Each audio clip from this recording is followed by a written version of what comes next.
जैसे जैसे चुनावों की तारीखें नजदीक आती जा रही हैं, सियासी सरगर्मियां भी बढ़ती जा रही हैं।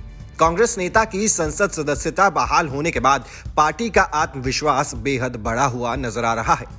पार्टी एक बार फिर चुनावी रण में कूदने की तैयारियां करने लगी है। कांग्रेस की ओर से बैठकों का दौर जारी है। कई दिग्गज नेताओं के पदभार भी बदले गए हैं। मध्य प्रदेश विधानसभा चुनावों में कांग्रेस अपनी पूरी ताकत झोंक देना चाहती है। राजस्थान और छत्तीसगढ़ में पहले से ही सत्ता में काबिज कांग्रेस बिल्कुल नहीं चाहेगी कि उसकी सत्ता हाथों से फिसल जाए। इसके लिए पार्टी की जद्दोजहद अब प्रत्यक्ष रूप से दिखने लगी है। इधर बीजेपी को एक बड़ा झटका लगता हुआ नजर आ रहा है।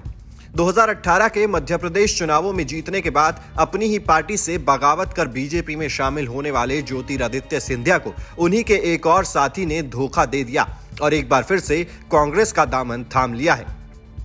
भारतीय जनता पार्टी के नेता और ज्योतिरादित्य सिंधिया के वफादार समंदर पटेल ने पूर्व सीएम कमलनाथ की उपस्थिति में भारतीय राष्ट्रीय कांग्रेस पार्टी में वापसी कर ली। इससे भी ज्यादा चौंकाने वाली बात यह रही कि उन्होंने बीजेपी के ऊपर कई गंभीर आरोप लगाए और कहा कि भाजपा ने ना तो मुझे स्वीकार किया और ना ही मेरे समर्थकों का सम्मान किया। कार्य समिति का सदस्य होने के बावजूद मुझे कभी भी पार्टी कार्यक्रमों में आमंत्रित नहीं किया गया। वास्तव में मेरे समर्थकों को झूठे मामलों में फंसाया गया।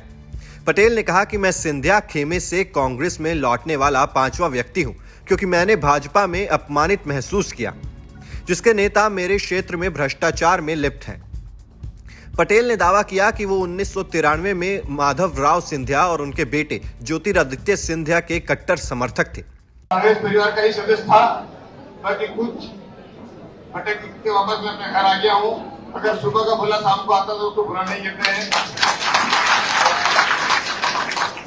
साथियों, मैंने भाजपा में 3.5 साल रहकर भाजपा को बहुत करीब से देखा है। भाजपा एक भ्रष्टाचार का बहुत बड़ा अड्डा बन गया है।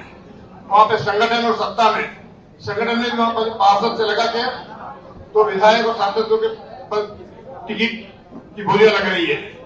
संगठन के पद भी बेचे जा रहे हैं। इतना भ्रष्टाचार आज भाजपा में से कहीं नहीं है।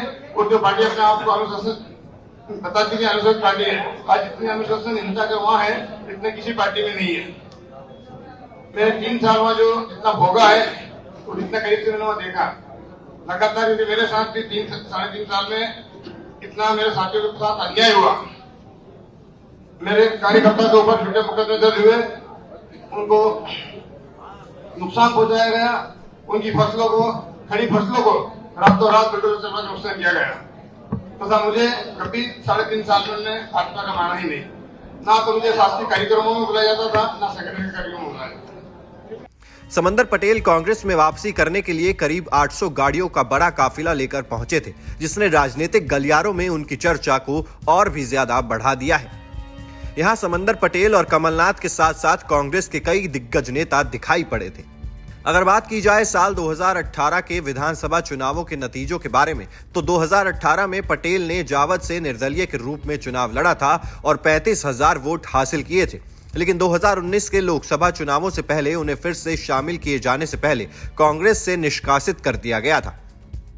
इस वापसी के साथ उनका दावा है कि इस बार उनके साथ करीब 7,000 लोग हैं, जो सीट के चुनावी समीकरण को बदलने में कारगर साबित हो सकता है। आपको बता दें कि इसी साल के अंत तक मध्य प्रदेश में चुनाव होने हैं। इसी वजह से कांग्रेस और बीजेपी के नेताओं द्वारा उठाए जा रहे एक एक कदम की अपनी अपनी भूमिका है और इसके चलते सियासी खेल में भी बड़ा फेरबदल देखने को मिल सकता है। Team news nation digital.